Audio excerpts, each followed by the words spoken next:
I'm about to give you 10 years of marketing advice in one single video. That way, you don't have to make the exact same mistakes I did, and I can almost guarantee you're gonna make way more money from your marketing no matter what kind of business you run after you're done watching. So if you don't know who I am, my name's Nicholas Kirchner. I built and sold my first business by the age of 21, and I've gone on to build several multi-million-dollar companies from that point. On top of that, I've spent over $100 million personally in ad spend for some of the largest companies on earth in the Fortune 500. Today, I run Hydra. We're a consulting firm and portfolio company that helps agencies, consultants, and B2B service providers scale. So without further ado, let's get into 10 years of marketing experience. Lesson number one, volume over quantity in the beginning. So whenever you're starting out, doesn't matter whether you're producing content or you're generating leads or you're building ads or you're optimizing your funnel. I've lost tons of money by going slow, trying to make things perfect out the gate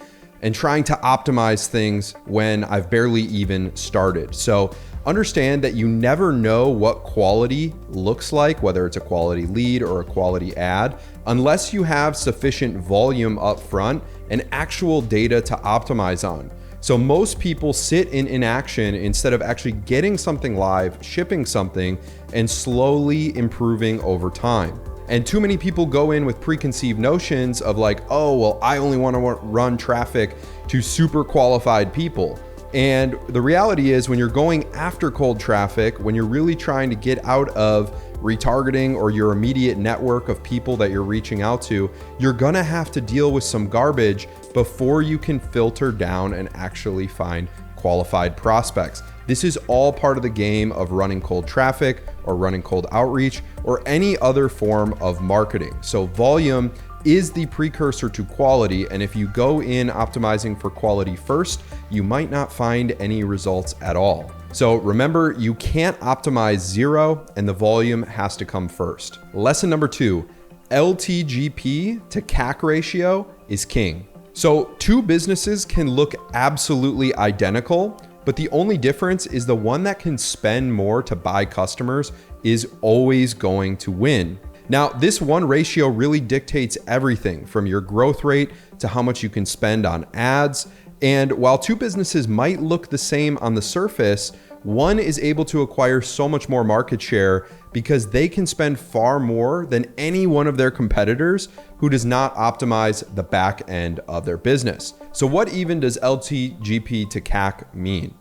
Basically, the lifetime value is the gross profit a customer makes you over a given time frame. Now, you can measure this over 6 months, 12 months, 24 months. I recommend looking at it across all of those different time frames, which basically means if I acquire a customer today, here's how much gross profit they're going to make me over the next 6, 12, and 24 months. Now, what this does is allows me to set a number on the front end that I am willing to spend to acquire that customer, or our customer acquisition cost. So what is customer acquisition cost? It's all of your sales and marketing spend divided by the amount of customers that you get across a given time frame. So what does an ideal LTV to CAC ratio even look like? Well, if you're below 3, it's really suboptimal and you're gonna struggle to scale because your customers aren't bringing you enough gross profit over the long term to continue to reinvest into marketing and pay for all the other operating expenses within your company. Now, if you are over 3, that is acceptable, right? That's basically the minimum threshold that I would ever want to be at. And I'll typically look at scaling back my marketing if I'm approaching that 3 number and I know I have some work to do on the LTV side. Or I might want to augment some of my customer acquisition to be less reliant on things like paid ads and supplement things like organic content, because obviously that lowers my customer acquisition cost. If you're over 5, I view this as a good benchmark that you are good to scale.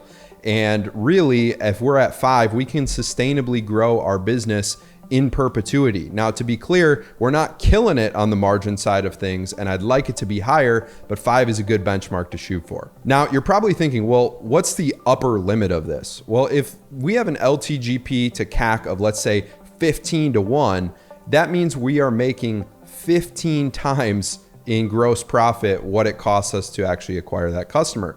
Now, at this point, while that sounds really cool, we are sacrificing growth for too much margin. So it is a little bit of a dance. And while we want a high LTGP to CAC, we don't want it too high. Otherwise, we're sacrificing potential gains. So if I could focus on one thing in any business, it's how do I make my customers stay and how do I make my customers worth more?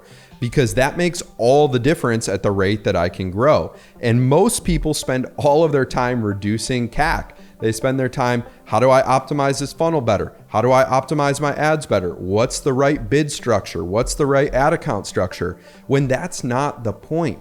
The point is, let's make our customers worth so much money that we can pay nearly any price against our competitors to win that market share. And the reality is you can only reduce CAC so much. There is a certain degree where you're going to find that no matter what you test, it's really, really hard to lower that cost any further, right? Because ad platforms cost rise over time as competition encroaches. Customer acquisition cost rises as more competitors enter the market. So you really want to focus on what can I ask myself on how can I either resell my current customers on their service to get them to stay longer, right? That's great. Number two, how can I upsell my existing customers on something that's more expensive, unlocking even more gross profit and making them stay longer? Because now I have multiple services that they're on and it's easier to stick around on multiple services than it is on just one. And lastly, what can I cross-sell people on? What are some other things that I can actually fold in? Could be other products, could be other services that are complementary to the main thing. And that's really where you're going to find the magic in unlocking growth for your business, is getting this ratio right and making your customers worth significantly more over the long term. Then you never really have to worry about what it's costing you to acquire a customer. Lesson number 3. The bigger the claim, the more proof is required. So most people don't succeed with their advertising because you're simply making claims that you have no way of supporting, or you're making big promises, but you don't have the proof to back it up. So understand, the bigger the claim, the more proof points people need to actually make it believable. So you're never going to work against yourself by having an abundance of proof that your thing works. I've never found a situation where I'm like someone is over indexing on the amount of proof that they actually have that their thing works.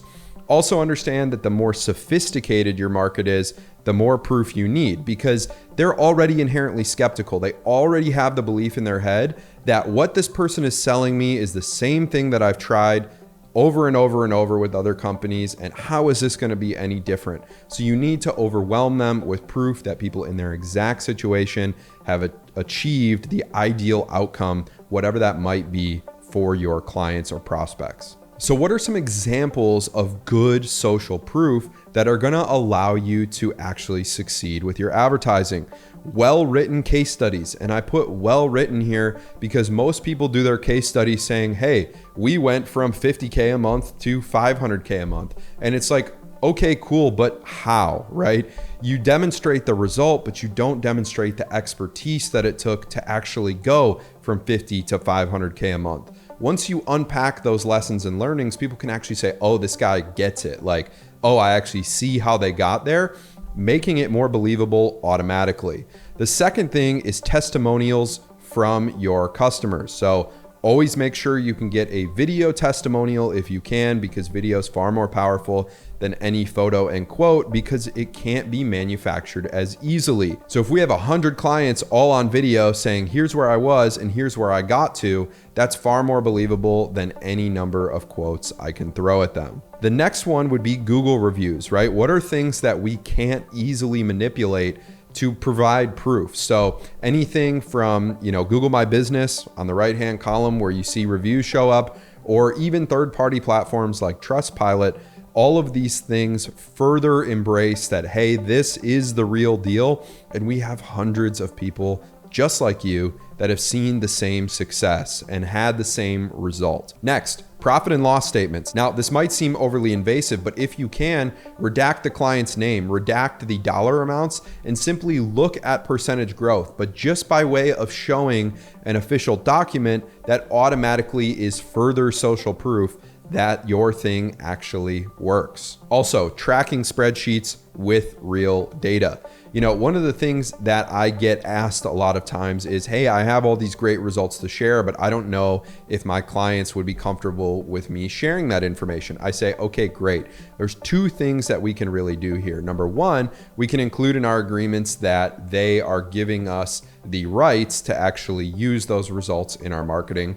That's step number one. Step number two is, if they are uncomfortable with it, instead of going with dollars, just simply talk about the percentage growth that you created, because that leaves it ambiguous enough and their brand and their positioning can do the talking as far as what kind of numbers we might be actually talking about. So when in doubt, if your campaigns aren't performing, if your funnels aren't performing, if any aspect of your marketing isn't performing, it will not hurt you to add more proof, no matter what step we are talking about. Lesson number 4, the money is in the list. Okay. A list that you own is always better than one that you rent from someone else. So what do I mean here?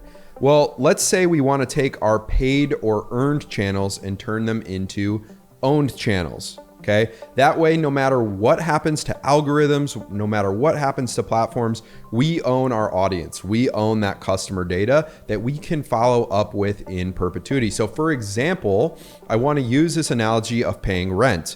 Every month, almost every marketer has to pay rent to Zuck or Sergey Brin and the Google guys from Meta and Google to run their ads and rent that customer list essentially. This only decreases our margins and increases our customer acquisition costs. So when possible, I want to pay rent one time or as few times as possible and own that list forever. So what does that actually mean tactically? I want to drive that traffic to something like a lead magnet that solves my prospect's pain in a very specific and digestible format. That way I have that name, email, and phone to follow up with forever. Or I want to drive them to a weekly newsletter where they're going to continue to get nurtured with not only information, tactics, strategies, but social proof, as I mentioned in the last step. And lastly, something like a VSL opt-in or a webinar. Does not matter what type of funnel you're running, but anything with an opt-in is going to give you an ability to build your list and follow up with them in perpetuity.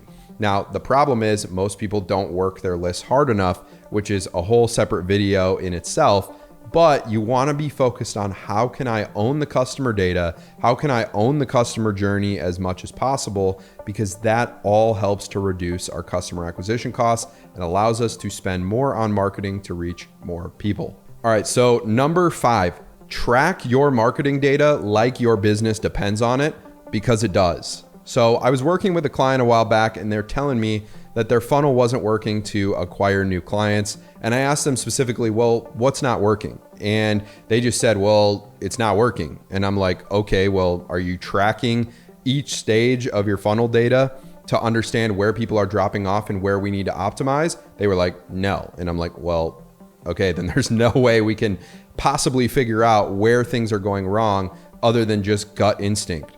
So unfortunately, until you track the data, you are just guessing. And man, I see this mistake so much across even experienced marketers where they get lazy and they're not actually tracking their funnel metrics daily. So I want to know how my advertising is performing each and every day.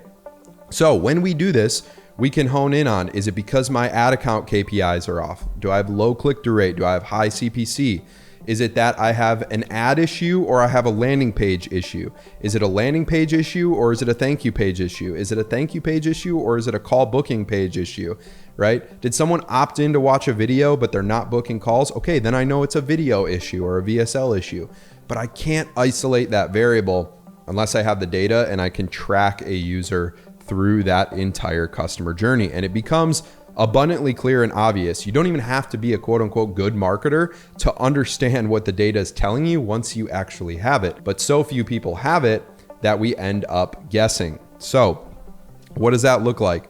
I love to have UTMs across every single link at the end there, telling me my traffic source, telling me exactly where that customer came from.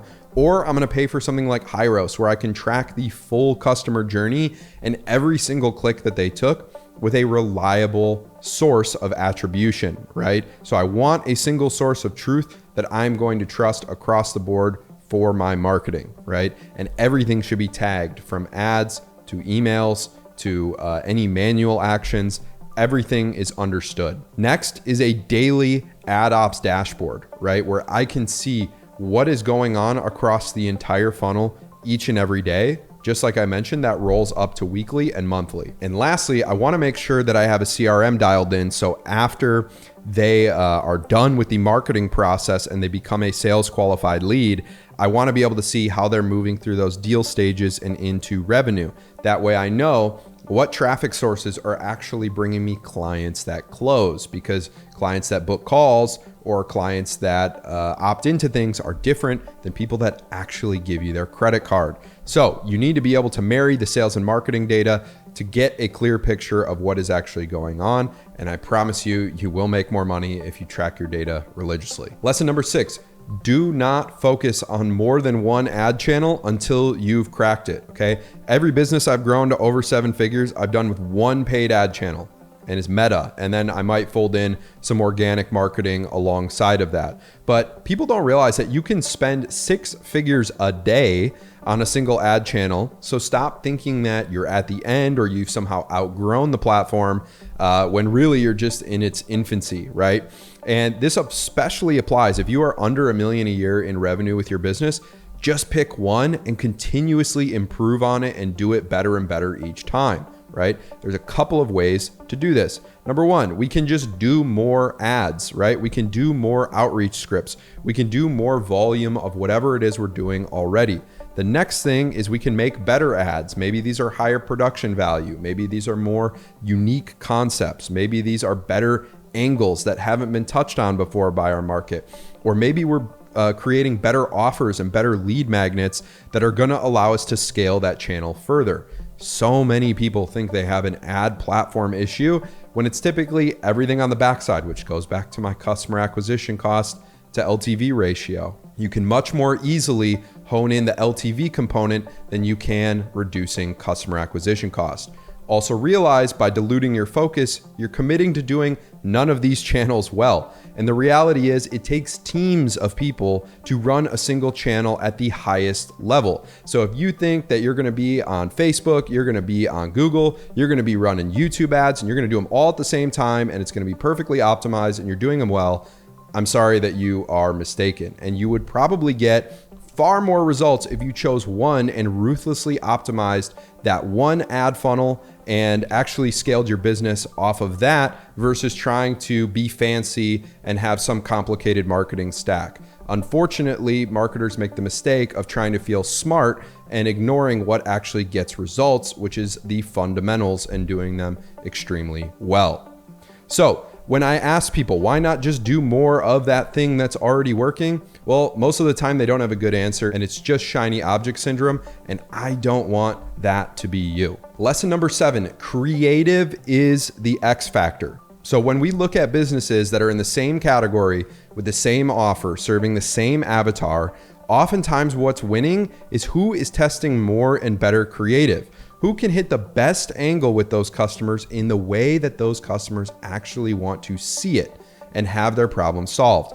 And this is the differentiator in customer acquisition that people will come to know and love you for. That's why some of the most prolific personal brands or prolific companies, there's typically a few ads that have really made their entire business for them. And the truth is, just one ad, one really good ad, can change your entire business. It can take your business from small to big in a matter of months because you can just keep scaling it and it never seems to die, right? And this is one of the most shocking things, right? Because we think we need to be launching new ads every week, which I love creative volume, but at the same time, one good ad can run for years. And I have ads running right now that are over 18 months old. It's like, what are you talking about that for a year and a half, it's been bringing me customers day after day? Why is it able to do that? Because it just works, and the alignment is there from not only the angle, but the pain points we've hit on, the proof that we had in that ad, the structure of it. And if you just recreate your winners that are already doing super well, but just refilm it, even if it's the same thing, that can expand the lifespan even beyond a year, 2 years. And that's really the key, is finding one ad that changes the game, right? And until you have that ad, I recommend that you test aggressively, because once you have it, you can then build around it. Also understand that creative itself is targeting. Algorithms know exactly who you're talking to and who's going to respond to that ad without you even having to target the right people, right? Which brings it back to creative being the X factor. So what are the things that we need to be looking at to know that we have a winning piece of creative? Well, the most obvious one is, does it drive sales and leads under our target CPA, right? Goes back to ruthlessly tracking the data.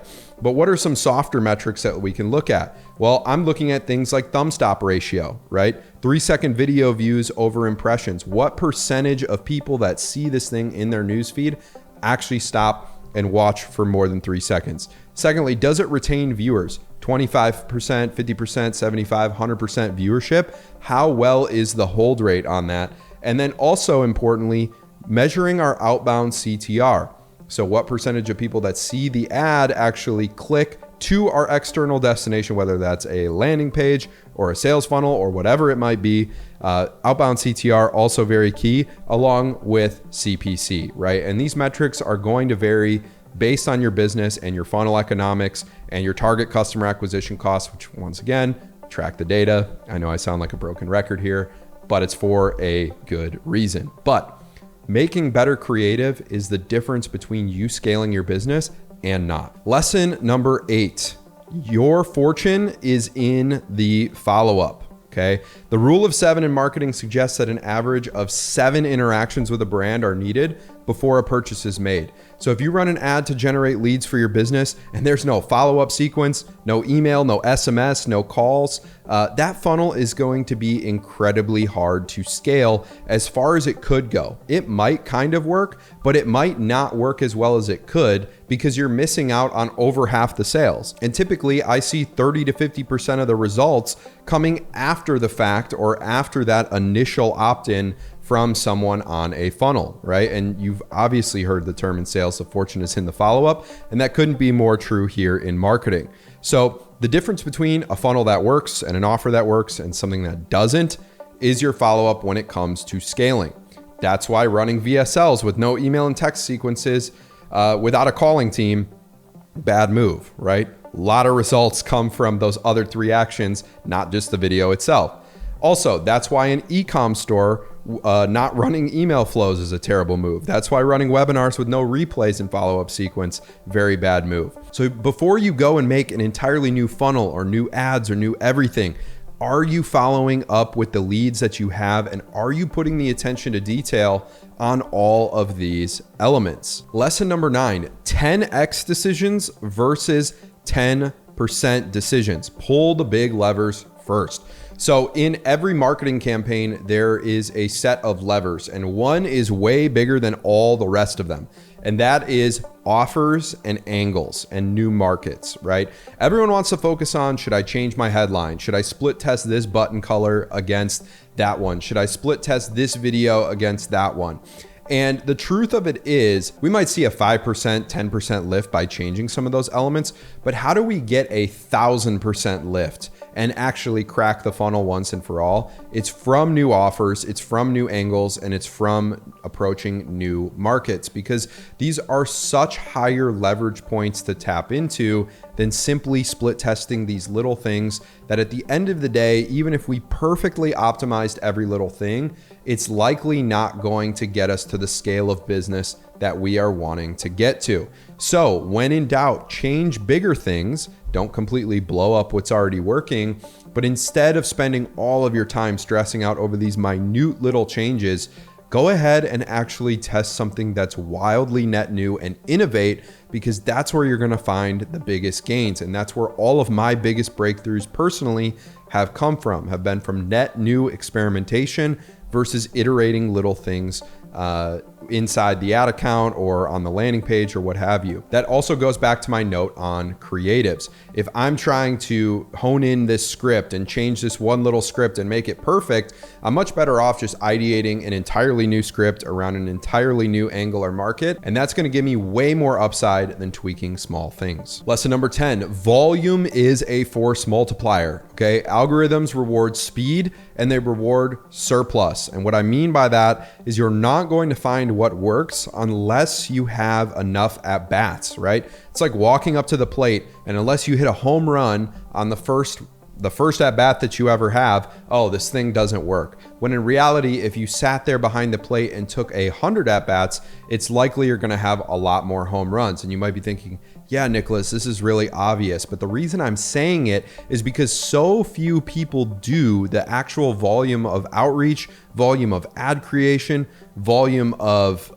emails that they're sending, volume of pretty much any given marketing activity. And the reality is you are never going to break through unless you can commit to numbers. And a lot of times people are doing the right things, but they're not doing enough of the thing, which makes them think that it doesn't work. When in reality, that's just not the case. You haven't had enough at-bats to figure out what works, what doesn't, what you're going to do next, and then scaling it from there. So before you go and change your entire strategy, make sure you're actually doing the amount of volume that works for that given channel. And that looks wildly different. But to give you some easy benchmarks, hey, I'm going to look at starting to send 3 emails to my newsletter a week. Hey, I'm going to look for, cold LinkedIn messages that I need to be connecting with 25 people a day per profile minimum and messaging everyone that responds to me. And I need to do that for 30 to 60 days before I reassess my results. Or shooting more ads. I'm going to say, hey, I need to be creating 5 to 10 net new ads minimum per week if I'm going to expect that my business is going to change due to paid advertising. So until you're hitting those kinds of numbers, don't look at if this is the right or wrong strategy, because the reality is any of these channels can work for nearly any type of business. It just matters how diligent you are at testing and experimenting on them. Lesson number 11. Meet them where they are, okay? One message is not going to sell everyone because we have people at different degrees of sophistication within our marketing funnel. So what do I mean by that? Well, we need to meet people where they are. So at the top of the funnel, people who have never seen me, they do not know, like, and trust me. They know nothing about me and they have no reason to know, like, and trust me. I need to invoke curiosity and I need to provide free value to them without asking for anything in exchange. Now, why do I need to do this? Well, because they're not going to take a down funnel action like booking a call, like buying my services, unless they know, like, and trust me first. So my top of funnel content, very focused on getting attention and educating and proving that I'm someone worth listening to. Middle of funnel, I'm going to focus on, okay, now they know my name, they know who I am, they might start to know a little bit about what I do, but I'm going to get very specific on the mechanism of how I'm going to help them. So we provide this service and get this outcome by doing X, Y, and Z. And here's our specific methodology on how we do that. Or, hey, here's case studies of people who have used my mechanism successfully and achieved the ideal outcome. Or lastly, I'm going to ask them to watch a VSL or watch a webinar to get educated on actually how I'm doing the thing, right? But these are for people who haven't necessarily booked a call with me yet or made a purchase yet. And then bottom of funnel, these are people who know who I am. They might start to know, like, and trust me, but they haven't taken any sort of a buying action, right? So this is where I want to focus on offering some sort of conditional guarantee, or I want to focus on scarcity, or I simply want to remind them that, like, hey, that thing that you should do to get the outcome you want, yeah, like the next step is to do this, whether that's booking a call. And what I love to do at the bottom of the funnel is I love to stack sales calls objections that I am getting inside of these ads or this content. If someone says, hey, I've tried this specific thing before and it didn't work, well, I want to address that objection. Hey, I know what you're thinking. You might have tried this channel or that channel and it didn't work for your business. But I want to take the next 30 seconds to explain how this specific way of doing it is far superior than the rest, and here's why it works so well. And that would be an example of an intro to an ad I would film for someone at bottom of funnel who actually hasn't booked a call or they haven't made a purchase. So when I talk about top, middle, and bottom of funnel, I'm really talking about what type of creative we are running within our ad account structure, right? So top of funnel, I'm gonna have people who have never seen me. I'm gonna exclude everyone who's seen me before. Middle of funnel, I'm gonna take people who have engaged with that content. Maybe they've clicked on a landing page, but they haven't done anything else from there. Okay, cool. That's who's getting targeted, driving them down funnel. Then bottom of funnel, it's gonna be everyone who's taken every action but the end action that I want, exclude everybody else and hit them with this specific message.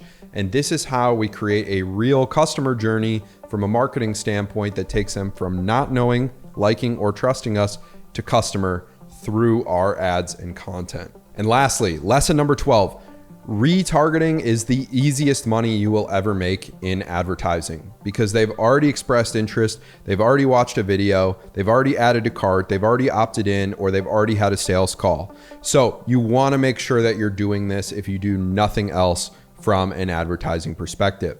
Every business, I believe, should be running remarketing campaigns no matter who you are. And it's typical to see your CPAs or your CPLs being a fifth of the cost of cold traffic CPA, CPLs, right? This is how you get your blended customer acquisition costs down significantly because cold traffic is typically always going to be expensive or rising customer acquisition costs over time as you scale your business, whereas remarketing helps combat that and augment it so your CAC stays lower. And omnipresence is key for this. You want it to be like there's no escape from you.